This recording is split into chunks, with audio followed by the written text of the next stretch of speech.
who is a high school buddy of mine. Love the guy. He's so fun to hang out with. He's so fun to talk to. We got him on the phone right now. We're going to share some pictures. A little bit embarrassing. I'm going to share some pictures of me in high school, and you'll probably have a laugh. And we're going to see if Paul can dig up a picture of him, and we've got a couple pictures together as well. Paul, thanks for coming on my podcast that doesn't quite have a name yet, but we're under the Saturday morning Vogue Review News, a legal entity here in Maryland. Actually, go ahead, Paul. it's kind of a cool name. Oh, well, thank you. Thank you for saying that. He doesn't really mean it. No, I know you mean it. He's a very honest guy. Paul, you're calling from Long Island right now. Where are you at exactly? I'm in Coram. Coram, on the North Shore of Long Island, and we met in high school, so we've known each other for how long? Forever at this point? Oh, God, 30-something years. That's crazy. Yeah, 30-something. 16, so do the math, and anyone who does the math and figures it out, keep it to yourself. Yes, please do that. Please do that, absolutely. Now, we were talking a little bit before we just went on the air, and we were getting so involved in the conversation. We're like, hold on, we're going to save it for the show and just talk. Let people listen, let people get to know me and you a little better as well. I can't for the life of me remember where and what day we met exactly. I know we met in high school, but you're saying we met a specific day. And I can't imagine what was going through your mind when you saw this picture that's going to be put on the side of the screen, which is going to be me. And, I'll have to ask for forgiveness, but I was into Prince back then, so I was trying to be a little bit like Prince in the Revolution. Purple Rain came out, and so you must have looked over at me and be like, who the heck is this guy? So that's why you wore the black trench coat. I still wear a black trench coat. People that know me today see me in black trench coat, and it's funny you said that. I had one on yesterday. Oh, God, when I met you, you had a crew cup because you spent it was just after your first summer in the Army because you did the basic training split up over 2 summers because you were in high school. That's right. And, yep. Oh, God, you had a mustache. Well, now let's talk about that. That was all about looking older back then, which is what we were trying to do. I guess like so many other young men at the time trying to look older. At least I was trying to look older. Yeah, well, we all were. We wanted to get attention from older women who were more mature and blah, blah, blah, and all that stuff. Well, I think I was just trying to look more older, and I think all I achieved was just looking the same age with a mustache, and that's about it. You used to wear a lot of sweaters, too. Well, New York is cold. Yeah, but you never wore them kind of, let's say, early fall? I looked at my military identification back then, and I weighed 120 pounds back then. So people that are walking around 120 pounds, they're colder than maybe people with a little more meat. Like right now, I'm not as cold as I used to be, so I imagine that's what it would be. That. Yeah. Oh, God. I remember when the Gulf War happened, and you were screaming about $1.22 at the pump.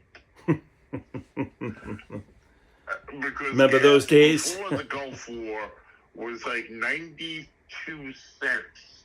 I think even lower than that. Maybe in the 80s. Maybe 80-something. Maybe, but that's the number I remember. I mean, but we remember, let's say, 3 hours after Kuwait got, invaded, the guys at the pump were raising it up to, $1.10 at least. Yeah, all, speculation for what would happen and everything. Wild time back then. Things were so different compared to today. Those that were alive at the time know exactly what we're talking about, too. A lot of things have been much, much different back then. And, but I wanted to mention, you and I, the school that we went to, we were at Comsewogue High School. That's Port Jefferson Station, New York. I think I spent half of my high school years trying to figure out how to spell Comsewogue. I think I spelt it wrong probably half the time, but I'm pretty good at it now. Sewogue.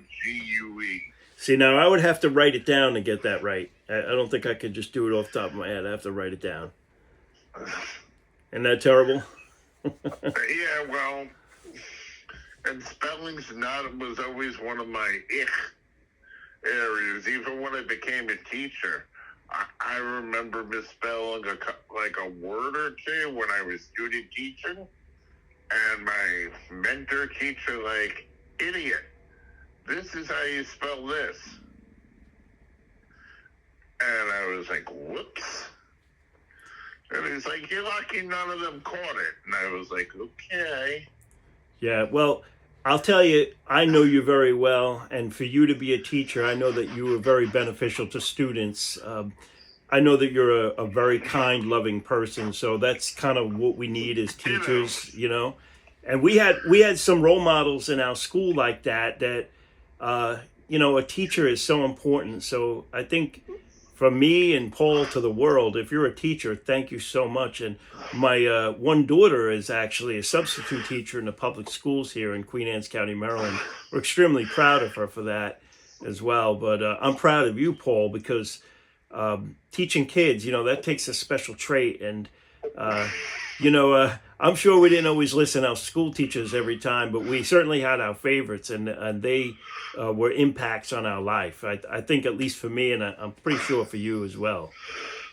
Yeah, we both knew.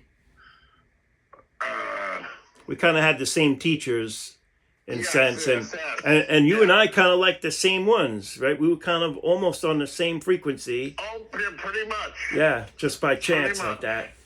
And interesting, we came from different backgrounds and everything, but somehow, some way, we kind of clicked very good together. And because I think we're both down to earth, and to be honest, we just wanted just things to be the way they were. We didn't want the people to dress up everything, which, you know, in high school, people, you know, back then everything was like a bad 80s movie sometimes. Well, that's right. But we were good kids. We weren't doing anything wrong. I think we just basically did our thing. Yeah, we just did our thing. We really never got in any trouble or anything like that. And we did help people. I do remember if somebody ever needed help, we did take care of people if they needed. We sure did. Yeah, I'm proud of that. You know, not everybody can boast that when they were in high school that they did that kind of stuff. But I think we looked out for other people, and we weren't doing silly things or getting in trouble or anything like that. We kind of kept a low profile. Kept a low profile. You know, I was into Prince and you were into Batman, right? Oh, God, yeah. Yeah. Oh, my God. You used to call me Batman all the time. Yeah, well, that's okay. That's cool to be into Batman. Who cares? That's fine. Yeah. And, you know, and I used to wear Batman t-shirts, and occasionally I still do. I have a couple of them. Well, I happen to have a picture of me and you together with you wearing a Batman shirt, so that's perfectly fine. Yeah. And here we are in 2025 doing that. So, that trait kind of, you know, kept over to my adulthood. Right. But, right. you know, we never did anything we weren't, you know, we weren't into drinking. We weren't into drugs. No, we didn't do any of that. That's right. We didn't do anything crazy. Probably why we're still alive today to be on a podcast together too. You know, exactly. Who knows? Right. But you know, we used to cruise around in the car quite a bit together, right? Because we, I'm not quite sure. Did we even listen to the same music at the time? I could tell you what I was listening to. Although I love Led Zeppelin now, I really wasn't into them or any hard rock back then. I was into, you know, Prince, and I was into, quite frankly, hip hop. I loved hip hop at the time. You know, I listened to rap, Run DMC, you know, Eric B. and Rakim. They were from Long Island. What? Say that again? Hip hop was different back then. Hip hop was much different. It was teaching you how to be a man. Yeah, it wasn't anti-police trying to get you in trouble or telling you to do silly things. No, it was trying to make you better. It was bettering yourself. It was about bettering yourself. And that's what it was, yeah. Kind of like, and the song back then actually told a story. It told a story, but it was never anti-police. It was never yeah, usually absolutely not. We had the era of rock ballads. Right. And I'll tell you, Run DMC, they broke the threshold because, for a while in our high school, it wasn't okay to listen to rap, and I was like one of the ones that did, and it wasn't like accepted.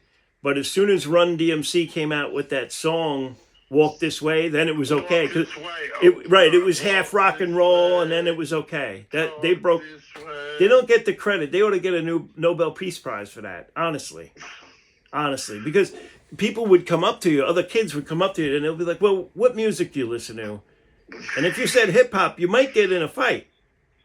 Yeah, exactly. You might, yeah. And then after that song came out, then those guys were listening to Run DMC. So the power of music, amazing. Yeah, then it became cool to listen. Then it became cool and it was okay. Yeah, then it didn't matter what you listened to, and it never changed after that. They've only gone forward after that. It's been great. The only thing that changed was the nature of rap, unfortunately. Yeah, and then it kind of went downhill. I'd like to see it make a comeback, though.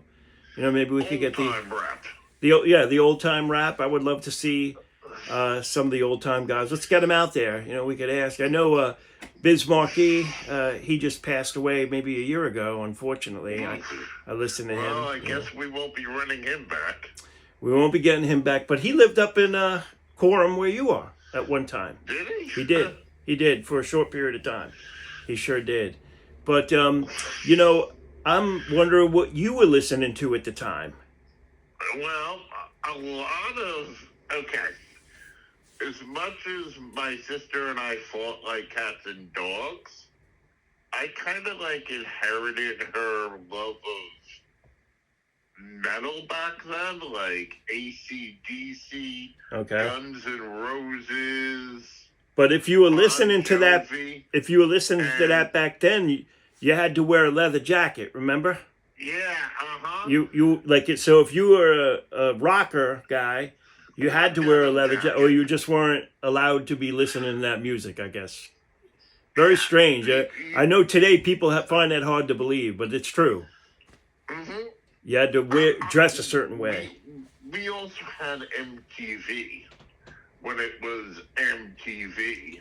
Revolutionary at the time. Not like the Real World and all these shows. Like, we remember blocks of hours where there were music videos. And one thing I remember from my childhood, this goes back to middle school. And I used to watch this with my sister on Friday nights. It was like Friday nights at 10 or 11. You would vote in for best video. And it actually went through? You could call? Yeah, they charged $2 for the call. Because our younger viewers, they're not going to have a concept that the technology back then just isn't what it is today. I mean, it just wasn't what it is today. Right. Today, where 800 numbers are basically free. Right. Back then, I'll tell you a famous one. Being a comic book guy, when I was 15. You might remember this because this was the year we met. And I was devastated when this happened. There was an issue of Batman where Robin got blown up. Oh, that's just terrible. At the end, the fans were given, let's say, a 2-day period where they could call up. It was 2 800 numbers, one if he lived and one if he died, over, let's say, a 3-day period. Each call was something like $1.50 or $1.76. And that was some money back then, remember? Yeah, and, it's not like today's. Yeah, dollars you or could anything. get a bunch of things at the ice cream man for that money back then. Yeah, no kidding. Yeah, like six things, You 6 know, or 8 things. Yeah. $5, you can go to McDonald's and Oh, walk oh out yeah, with a quarter pounder, large fries, and and maybe some gas money, chicken nuggets. and maybe some gas money on top of that too. You could Yeah, probably put right. two of those dollars You would be in the car. You Right. can get by with $3 in gas Hmm.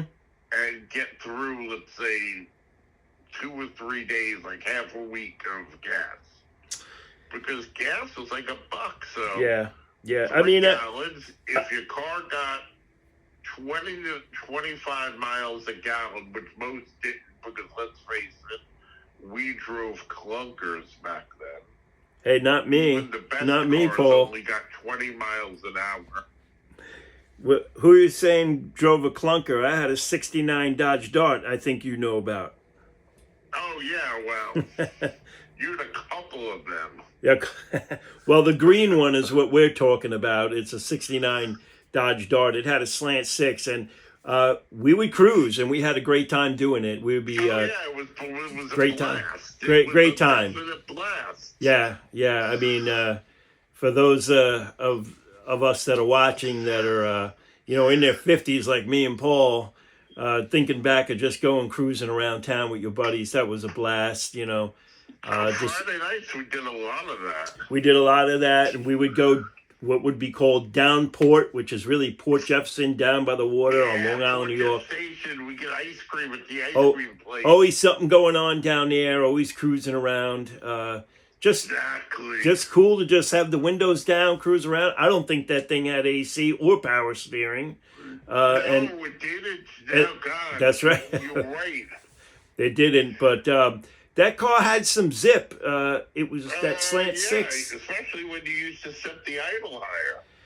Well, the trick with that car was, which ultimately ended to its death, brought it to its death, was, hey, I'd shift it like it was a clutch. No, it was a full automatic, but I'd put it in L2 and rev it all the way up and then go to Yeah, L2, exactly. L1, L2, I God. should say. And it was pretty fast. And I'd say, don't ask me how I know this, but it was just as fast as a friend of mine who had a Camaro that was from that. Yeah, well, because it doesn't I won't look say like how a I know Camaro, that. doesn't mean it's not going to kick butt. No, yeah. So very fun, and that's back. People forget that, like back in the late '80s, you can have a car and they'd have the back wheels on that were these ridiculous like snow tire wheels. They almost had like knobs. You remember? Yeah, well, You remember what I'm talking about, right? They were like almost like 4-wheel drive truck on a car. Here's something that'll make you really go back. We used to sometimes go up and down Nichols Road. Because back then, Nichols Road didn't have the series of lights it has now. Right. So Nichols Road. So what that would go up into Selden, Long Island, Suffolk County, New York, right?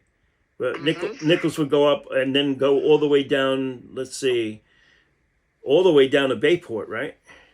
Yeah. Okay. So it's basically traversing Long Island from top to bottom, from north to south, and yeah.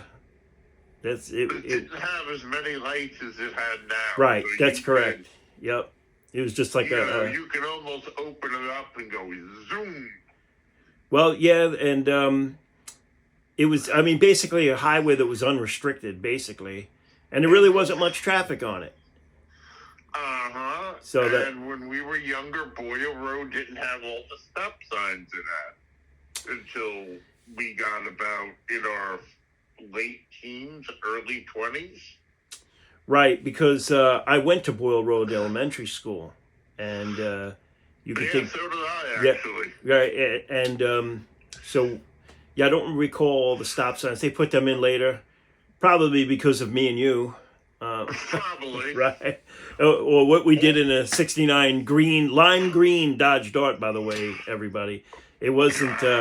It wasn't blue. It wasn't red. It was lime green. Lime green. It was Almost an olive. the Green Machine. I'm still Oh trying to remember God. if I was proud or embarrassed to be in it, but it You it know what? You didn't care. I didn't Because care. The thing is, it got you from point A to point B. It didn't have a ton of mechanical problems. And, it accomplished what you wanted to accomplish. Yeah, I mean, and it was fast. It was, like 0 to 60 was amazingly fast for a 1969 car. It was not a heavy car. So we're on a rampage about this Dodge Dart, ever since you had brought it to my attention, we had met over the winter and now it's coming into spring, and I was looking, I'm like, hey, maybe we could buy a 69 Dodge Dart and drive around in it this summer, until I saw the price of one, like $40,000 for a 69 Dodge Dart, 3D print one for half that. which mine was worthless at the time. I think it was $400, something of that name. And when I was done with it, it was worth 2 cents. So that was it. So, but hey, look, my first car when I was done with it was, junk. So. And the 69 Dodge Dart was not my first car. I must say the first car I had was far worse. It was a Chevy Nova, and it was brown. And we did buy that for $400 from a relative, and it was slow as a turtle. Yeah, but you got to remember something. $400 back then was like $2,000 today. Yeah, well, it would be. Well, for us, it was expensive. I mean, we were not. Yeah, that was, you were lucky if you made $4 an hour back then. Right, I would say that it was. Minimum wage was $3.65. That's right. And we worked jobs like Arby's and the steam room. This wasn't exactly glamorous. I mean, you earned every penny. You earned every penny you worked for. That's for sure. Oh, yeah. Yeah. Oh yeah. Lots of boxes coming out of freezers. Lots of dishes at after midnight being washed out. Yeah, I mean, we've seen a lot. We've seen a lot. I have a feeling we're going to see more. The way things are in the world these days, but we have seen a lot. We've seen a lot of change. Now, can you imagine? Somebody who's like a World War II veteran, what they have seen over their lifetime, and I'm just mind-boggled by that. The changes they've seen, even going from not even having television to what we have today, where you can type in an address and get directions to California from New York in half of a second. That's a miracle for me and Paul. I would say. My grandparents were born like 1919. My godfather was born 1925. And or 24, I think he was born at. To be kind of like born during the Roaring 20s, be raised in the Great Depression. Amazing people. My grandmother on my father's side was one of the few kids who actually had divorced parents back then. And at 11 years old, when she was living with her mother, she one day just packed up her bags, walked right out the door, walked right down the street to her father's house, and said, I'm moving in. Wow, very interesting. So, tough times for those days. The world was just so different. The world was much, much different. Now, as far as, I never asked you, where were you born exactly? I was born on Long Island in Huntington. Oh, you're a Huntington man. So, Huntington on Nassau County side or Suffolk? Right? Because Suffolk. It's on the Suffolk side at that point. Okay. So you're still a Suffolk County boy like me? Yeah. Okay. I'm looking on the other computer here. Down here. Okay. I'm looking on the other computer. I was born in Huntington. Uh-huh. Was my mother was a dietitian in the hospital. and I think it was Huntington Hospital. So it was a matter of probably where my mother felt most comfortable. Her doctor probably was associated with the hospital, if I had to guess. And it was just where she was born. I mean, where I was born. Very cool. I think my sister was born there too, but Very I can't cool. confirm that, but I know I was. Okay. I was born in Southside Hospital in Bayshore, New York. Okay. Yeah, a lot of people born there. But I have the other computer opened up here. I'm looking at your resume. You went to St. Joseph's College in Patchogue.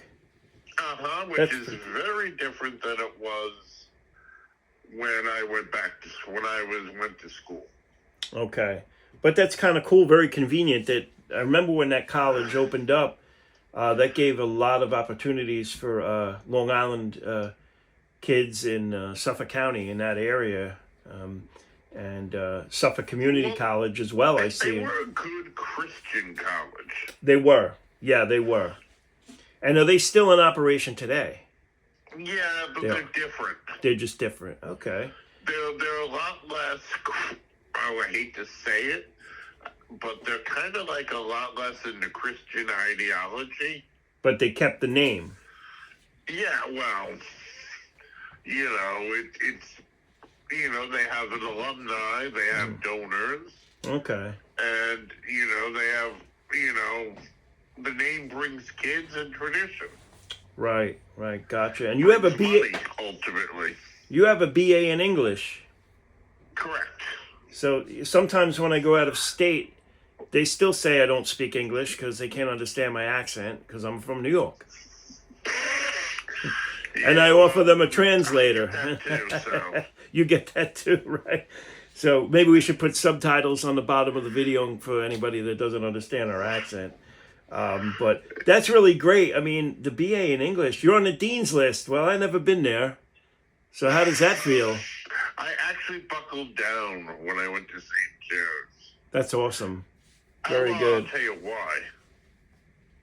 And this is going to be totally sexist in a certain way, but most of the good-looking girls were intelligent. Long Island ladies are very smart. They have the looks and they're intelligent. Best of both worlds. And of course, if they're going to college right there, that too. So who doesn't like somebody who's smart like that? Of course. It was kind of like the first time girls with half a brain actually started talking to me. So I was like, okay. So that was your motivation to finish college and get on the Dean's list? Because I know nothing about a Dean's list. I just said, who's this guy Dean? But no, I'm just kidding you. That's great. And we're getting old, my friend. That was in 97. Yeah, that was a long time ago. So the crazy coincidence that we probably did not know, I was working with Patchogue Village constables at that same time, 96, 97. So if you saw any of those Patchogue Village constable vehicles going by, I was in it. Yeah, well, at that time. Here's what else was That's crazy about that time. Crazy. Wow. Yeah, well, we probably crossed paths a lot and didn't know it because at that time, St. Joe's was constructing their gym the first year I was there. And it was taking up half the parking lot, the construction. So there was shuttle rides from another parking lot, and there was kind of like constables driving around in addition to security. So, trying to, let's say, have college kids not slam their cars trying to rush for the few spots. Right, so they were Patchogue units, you're saying, that were on the college campus. Is that right? Oh, okay, that's interesting, because I kind of stayed away because I knew the security had it. I didn't want to step on their toes, but, certainly on the outskirts, or if they needed us, of course, we would go in there and assist, but that's really cool. Now, you started teaching right after that in Brooklyn. Actually, no, in the Carolina.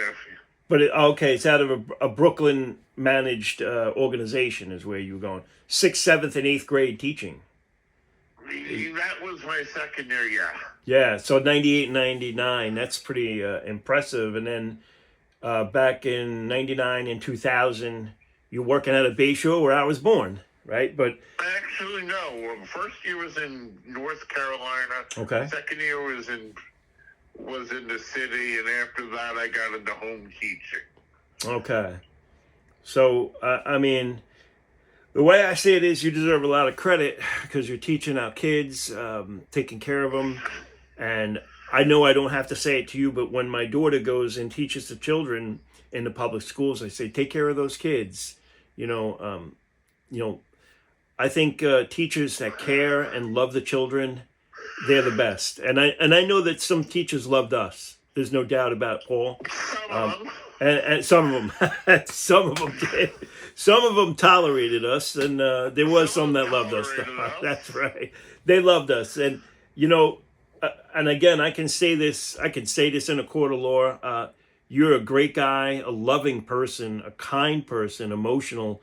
So I could just imagine, like, I kind of wish I had you as a teacher because I know that you would be so understanding, and that's why I guess we should kind of theme even this talk as like, hey, being a teacher or the importance of being a teacher and a good teacher and making sure our teachers are taken care of too the correct way, ultimately making sure they're paid well and compensated well. They're just so important.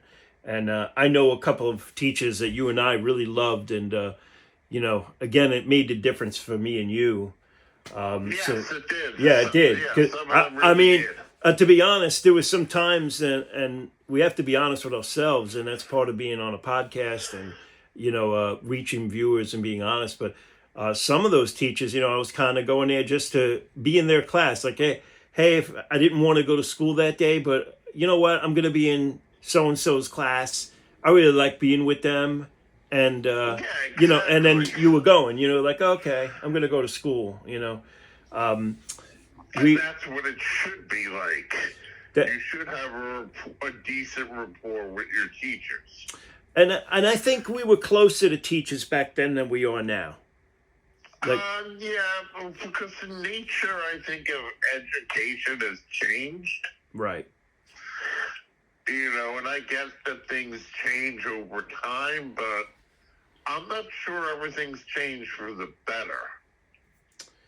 I mean, you're the expert on this, so I'm going to yield to what you're saying. For example, like, they watered down stuff like testing and regents, and I think they pushed too much for getting test scores than teaching the kid. Okay.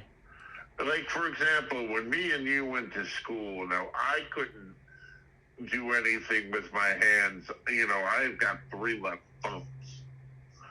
But there was definitely a good program of wood shop and auto shop and BOCES and, that would offer paths to kids who, let's say, weren't going to become the next English teacher or the next journalist. Because you still need people in society who are going to be your carpenters or be your chefs and your cooks. Or very simply, know how to work metal. Right. And these skills today are just less. And, our age kind of started it in a way, but it got to the point where, try to get like a carpenter to do something today. They're so rare that, you're lucky if you get a guy for weeks. Right. And then My daughter tells me they're no longer teaching script as handwriting in school, which is baffling to me. That too. I can't even begin to understand that, but I guess maybe... Third grade was like script. I remember that well. And so you learned how to do each letter we knew, yes. individually. And you did it over and over and over and over again in the book where they even showed you where, how high to go up and everything. It was quite complex, I guess. Yeah, because it was building memory muscle. Right, exactly. And then, so now, if I write an invitation or maybe a Christmas card or something, I'll write in script. And if my daughter sees it, she's like, "Oh my God, how did you do that?" And I'm like, "Do what?" And she's like, "Well, you're writing in like calligraphy." And I'm like, "Well, it's not calligraphy, it's script." And they're like, exactly. "What is that? Nothing They don't fancy. teach that. They don't teach it. It's a lost trade now." This is because today everything's so high tech that they're shoving computers in front of kids or laptops or these iPads and stuff like that, before they can practically walk. Right. Yeah, I mean, there's 3-year-olds on a cell phone right now. So I guess that's the age where we're at. This is nothing different than... We didn't have cell phones. Man, you had when we were about 19, 20. We were lucky if you had a beeper. Well, the beepers were even big technology. I mean, I remember, listen to this story. I watched, I think it was the Dinah Shore show or maybe Phil Donahue, and I mean, I must have been 12 or something. And they were saying, hey, they brought on the show this big box the size of a car battery. And they said, well, this is a cell phone. And I'm like, well, what the heck is a cell phone? And they said, well, wait a minute. I didn't believe a word they said at the time, but they said every one of you, everybody watching, is going to have a phone that they'll be able to carry around and make a phone call. And I said to myself at that very moment, you mean I could make a phone call from a closet? Like, that's impossible. That'll never happen. I remember saying that. There's just no way in any chance that's ever going to happen. And it took a long time. Texting when we were kids. If there were, I don't remember. I mean, there were cell phones, I guess maybe when we were teens, but only... That existed. I mean, maybe a billionaire had one, and it would be, I guess, limited service, and it would be the size of a car battery in a car. Or, basically. Yeah. It was huge. Yeah, and I don't think it was working off a cell phone tower, and maybe somebody can comment on it, later on after this video. I'm curious now. I might have to look it up, but I would think that's just a big, huge radio. It's probably just shooting a transmission like a radio, not because there was no cell phone towers and you're not using a satellite. So what they were using, I don't know. I'm just thinking it's a big, huge radio at that point. The big thing that we had back then was it was cool if you had a wireless phone, like, a cordless. So you're talking about, right. That was the big deal back then. Which had an antenna. Yes, that was a big, huge leap in technology at that time.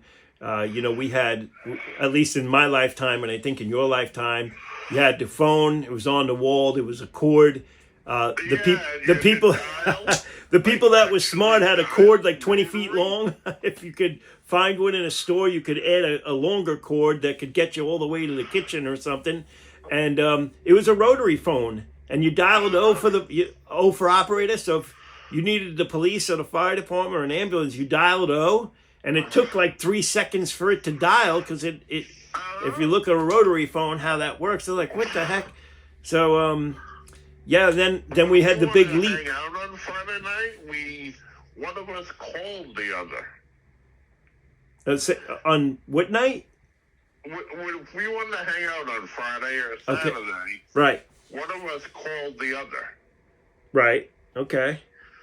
That's basically how it happened. There was no texting. Oh no, yeah. And now that I think of it, I don't even know how anybody got in touch with each other, because if you weren't home and you didn't answer, there was not even an answering machine.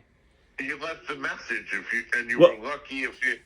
I don't you even rely on your parents giving you a message. If that. Okay. Oh, my sister and I used to yell at each other if we missed a message from somebody. Yeah, that would be like devastating at that time. You know, Yeah, it'd because be there was like no missing a texting. letter. It'd be like sending a letter to somebody overseas and not getting a letter. It would be right up there with that. It would be like Yeah, devastating right. to not get it, because you would have to sit at home and wait for somebody to call you, and then don't go into, if you break down on the side of the road. Well, you're going to be doing a duffel bag drag until you find a phone on the side of the road. It could be a couple of miles. You were God, walking. I just thought of something my mentor teacher said to me. He had 3 daughters. And I remember once he told me, one guy came up to the driveway, honked, to tell her to come out for a date. He walked out there and, knocked on the guy's window and told him, if you want my daughter to come out, you have to come up to the door and knock. He went up to the door, knocked, and he said, nope, not home. She's not home. And he slammed the door in his face. Like, these kids today, they can just, you pull up, send a text, and, totally cut off the communication with the parent. And you're a dad of a daughter who your parent who lives with you. If you had a daughter whose prospective date didn't knock on the door, and at least you can get a look at the guy, you'd probably go nuts. Yeah, that comes with very, very good parenting. Sometimes you do have to intercede and make sure everything's all right. My daughters have made good decisions for themselves. I really haven't had to worry about that, but I know exactly what you're talking about, and I think that's yet another show, another conversation that we could have another time. But Paul, I want to close out here soon. Maybe some final thoughts, but it is, I think, so important. Like, I guess talking about being with high school friends, maybe reaching out to other high school friends you haven't talked to in 30 years, because you might be missing a really good friendship. And, we ain't getting any younger, and Well, we're definitely not. yeah, and I would never think to go to a high school reunion or anything like that. And I went to one about a couple of years ago, 3 years ago, and it was beneficial. And you'll find yourself like somebody that you would never talk to in high school. Now you're like best friends with them because we're all adults now, and I think that's really positive. So there's people that I really weren't even close to, or maybe even saw them in passing, and then I run into them, or I run into them on social media or something, and it's like, oh my God, I'm like running into a brother almost. It's like, wow. And you connect with them and you keep it positive, and it's very beneficial. And that also goes, if you served in the military, reach out to your former veteran buddies. I can't tell you how often I do that as well. I'm always talking to my friends I served with in the Army, as well as the United States Air Force. Very valuable friendships. But Paul, I'm going to certainly have you back on. It's so fun to talk to you.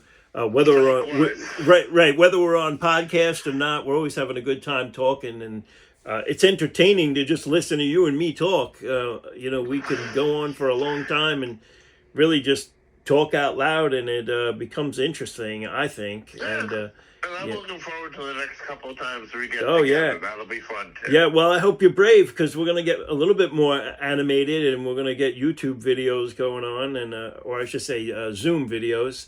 That's fine. Yeah, we'll... facial expressions are always more exciting as well, especially from me and you, right? Yeah, So, that's true. yeah, so thank you so much, Paul. I love you. I love you too, buddy. You know that. And hey, everybody listen, don't be afraid to say I love you to somebody, because you got to be man enough to do that. And I love my buddy Paul, always have, always will. And, keep the love going all the way around the world, and reach out to friends you haven't talked to in a long time.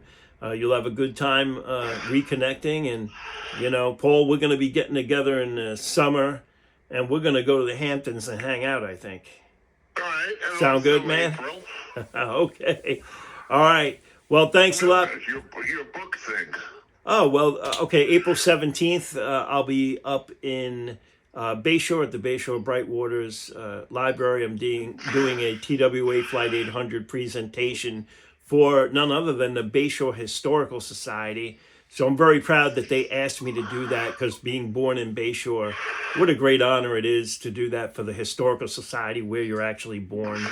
And so we'll be, remembering the victims of the crash is what I hope to do. And, we're going to be talking about the crash from a historical point of view. And just, God, I remember, when that crash happened is when I started St. Joe's, actually. Wow. Yeah, I mean, even talk about what people were doing that night and the memories it brought. But, I'd like to remember the victims. I think that's also a very good way to come together.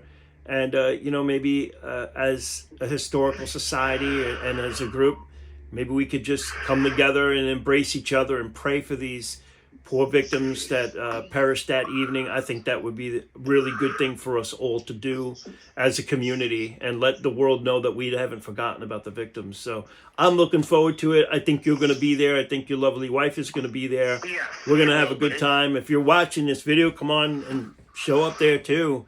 We'll probably have some news agencies there as well, but it'll be a good time. And we might be going out to eat at the diner after that, which is directly across the street. I heard a rumor of that. I'm not sure yet, but I'm certainly going to try to do that. We'll have a good time. We will. Yeah. Are you going to be around that weekend, or are you going back home right away? I'm going to have to go right back and head back to Maryland, but I plan to spend more time on Long Island in the summer of 2025, and let's go to the beach, hang out, or whatever. The Hamptons where I like to hang out. So, but thanks again. Thanks for being a guest on the podcast, Paul. You're the best, and we're gonna have you back many, many times. All right. All right. Cool. Thank you. Take care, brother. All right. Bye bye.